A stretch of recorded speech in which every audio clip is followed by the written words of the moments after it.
All right, next I would like to invite up our keynote, John Paul Rhinemiller. So currently John Paul is a lead cinematics animator at Vicarious Visions, Activision Blizzard. He recently finished work on Skylanders Superchargers, where he helped create story-driven cinematics from concept to final render. Before VV, he was a lead animator at Rhythm and Hues and had the chance of working with both creature and character animation. He has previously worked on titles such as Hop, Yogi Bear, Alvin and the Chipmunks 2 and 3, Red Dead Redemption, and Skylanders Swap Force. Without further ado, John Paul.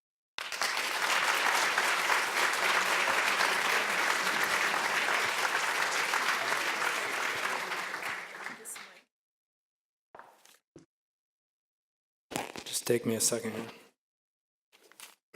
While I'm getting things set up here, I want to thank everybody for allowing me to be a part of your showcase tonight. It's an honor to be able to come and talk to students, and it wasn't that long ago that I was in the same shoes as you, experiencing this, being scared, being excited, and joyful about that. So I'm really humbled and honored to be here and just be able to be a part of the celebration of and the culmination of your graduating, but also be able to give you just a little bit of insight and hopefully some words of wisdom that I've been able to take with me and in my experience in the industry, and some of it outside of it. So today I really want to talk to you a little bit about communicating your path.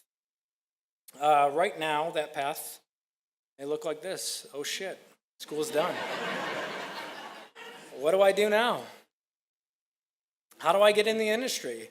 Do I even want to get in the industry? After 4 years of your studies and working hard and seeing how laborious and how long these hours are to create something or to then have something fail as an artist, as a programmer, I'm sure it's disheartening at some points, but there are so many highs that and passion that is involved in that. So that's the question that you're asking yourself. Is it something that I want to pursue in my career? And you know, those are all loaded questions. Your path right now, you know, is not going to look the same in a year or 2 years. It will change and morph like your skill will. Probably, you know, your age and your weight as well. So I can't define those for you, though. I'm sorry. I don't have the magic wand, or I don't have the golden ticket, although I wish I did. But I can tell you a little bit about my path and give you some thoughts on what might help you with yours. Now, this isn't going to be focused on things like you need to work hard or constantly get feedback, because every single day that I've worked in this industry, I have always worked hard. Some days I slack, I guess, and drink a little beer. But it isn't about that. You know you're going to work hard. You have heard this, and you're going to continue to hear this in the industry when you guys get in there. So, you know, all those are important, but you will continue to hear that in your daily life, in your career path. Rather, I really wanted to focus more about some of the skills that you may not have been practicing while at school or at home or wherever it is that you lock yourself up next to your PC or your game systems. Skills that I've used and I've honed and I continue to use on a daily basis from my time in film, game development, and during the interview process. It is true that some of you may not end up in the industry or end up doing what you currently have been studying for. And I have plenty of friends that I went to art school with that do nothing in their respected fields. And you know what? That's okay. They are perfectly happy and found a different path to success and creative fulfillment than what they had been working so hard towards. Speaking of paths, this was my path. I had just graduated college, had no idea what I wanted to do, so I went and I joined the Army National Guard. I also entered college, community college that same year. And towards the end of that, I took a couple animation classes before deploying for the first time. And I was overseas. I had no idea what I needed to do to get where I wanted to go. I didn't even know what that end goal was at this point. All I knew is something clicked when I took those animation classes, a passion that I found for this inside of me. And I couldn't stop thinking about it. Even while I'm over there doing whatever this is that I was doing, I could not stop thinking about how I could get better. How could I learn more? What did I find? What I did find while serving was that I had a knack for communication, not just with my peers, but also with my higher ups, my leadership. Communicating up is an entirely different skill set than lateral or communicating down. Now, don't get me wrong, I didn't always say the right things, and plenty of times I found myself in precarious situations. This is me actually getting smoked for hitting a staff sergeant in the head with a snowball. But the military gave me a safe place to hone these skills and a place where I could fail without judgment. This is something that is hard to come by in today's world. It allowed me to also see how leadership communicates, and that communication, if that communication breaks down, there could be real-world implications for that breakdown. That will get anybody to try and effectively communicate a little bit better. Now, everyone will not have to go into the service to get communication skills. I'm not saying that. Don't go out and join the service just to get that. And you won't have that training up front sometimes to be a better communicator, but you will see time and time again as you enter this industry that without this, things will get harder and some things might even fail. When I joined Vicarious, I was hired as a cinematic animator, and the day I started, the cinematic lead that hired me gave her 2 weeks' notice.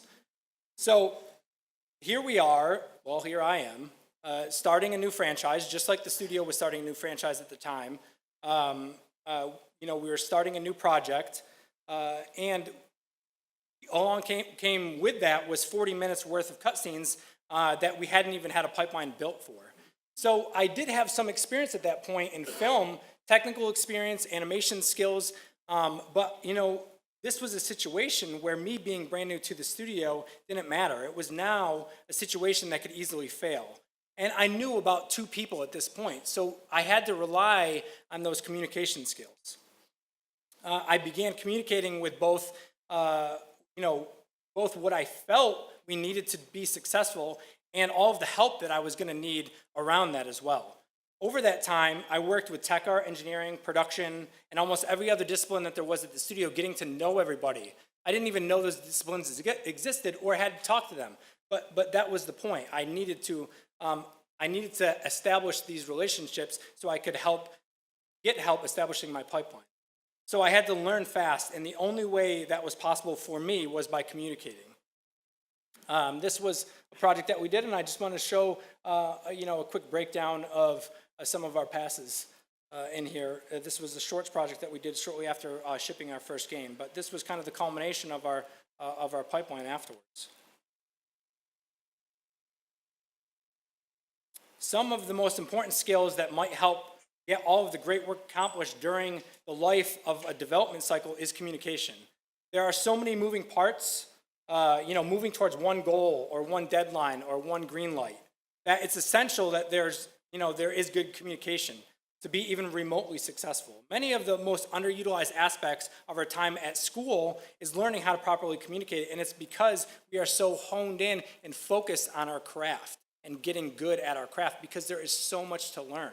It will never stop. You'll never stop learning.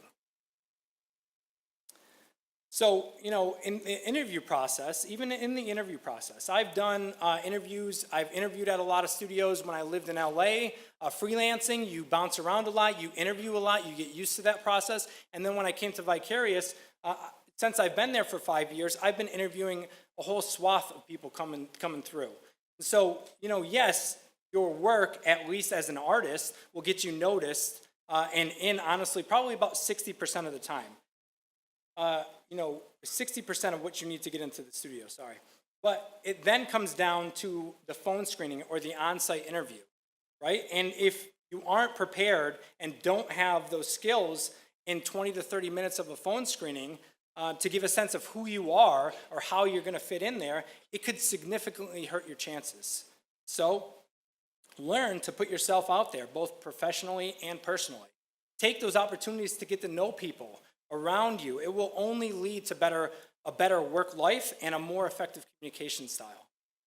So that 60-40 that I put up there, when I approach this at an interview on either side, whether I'm getting interviewed or being interviewed, I end up trying to get to know a bit about the person that I'm interviewing or that is interviewing me. Part of that is as somebody that's been in the industry for a little while and done a lot of interviews, I feel it's almost a duty for me to make them feel comfortable, because then I know, a little bit about them. And, I can connect with them or find common ground a little bit more. And I feel that's where the real conversation then begins. This is a comfort level, and I can see who I'll be working with or working for or working under. It makes for much more of an honest interview and an honest conversation. So try it next time. It could be a sport in the area, even if you know nothing about sports. You know that sports has passion that comes along with it. So even just striking that conversation up about sports could be food. People love to talk about food and where the restaurant is that just opened up, or somewhere that you just tried really well. I can't really speak for Albany in that sense, but talk about food. People are passionate about food. So could be their past, and where they've been, their experiences. That's what makes somebody who they are. So get to know that just a little bit. Get to know who they are. They'll talk to you. They'll open up about it. Their family. If you talk to me about my family, I'll open up and I'll talk to you all day about my family. So anything to get that conversation below the surface a bit instead of just surface level. You're going to cover that surface level stuff anyway. It's going to be there. But anything that you can do to get below that surface right off the bat is going to make that conversation much more intimate. Some people are naturally good at talking to people, and people still get those nerves. Some people still get those nerves each time they meet somebody new or they get up and talk in front of a room full of people that have no idea who I am. Who they are. But push yourself. Push yourself to be uncomfortable a bit, because those are some of the best situations that you can look back on and reflect and learn from. You will be surprised who you will meet or what opportunities can come from just taking that chance and communicating. I take a chance every season and root for the Red Sox.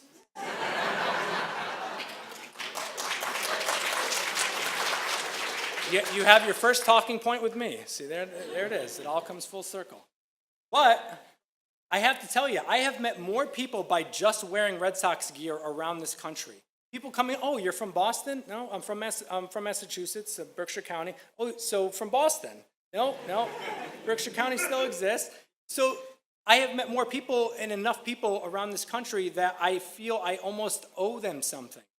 Not really. They already have my soul. They have my son's soul. They have my wife's soul. But you get the point, right? But I have started putting myself out there. I have taken a chance as well and started speaking about my experiences, submitting talks, getting up in front of the studio and representing my department. It isn't something that I was very comfortable with or good at, but I started taking those chances. Because in game development, like in life, you have to put yourself out there. You have to take those chances. You may fail 4 out of those 5 times, but that one time is all it takes to hit a home run on a game, on an idea, and that reward for taking that chance will come back at you. And don't stop after you're hired. Make friends with tech, because if you don't, the systems to implement, it's really hard to make your art look good in the game if you don't have those systems. And make friends with art, because if you don't, you won't have the art to put in your game, and you won't have a game. The point here is nobody will be an advocate for your work, your career, your ideas more than you, both while you are looking to get hired and while you're at the studio. So take a chance and put yourself out there. I firmly believe, as in life, with your career, you cannot always control your path. You can, however, be an advocate for yourself. You can, however, be an advocate for yourself. Work on just talking to people, and you will have an effect on your path of your career. It may not always seem that way up front, but as time goes by, you blink, and all of a sudden you're going to be in the industry for 7 years, and you will be able to look back and trace that path. As you find yourself navigating through this journey, remember to take that chance. Get connected and communicate with the people around you. You may just end up finding your path. Thank you very much for having me. Communicate with me through any of these while I'm here roaming around, and best of luck.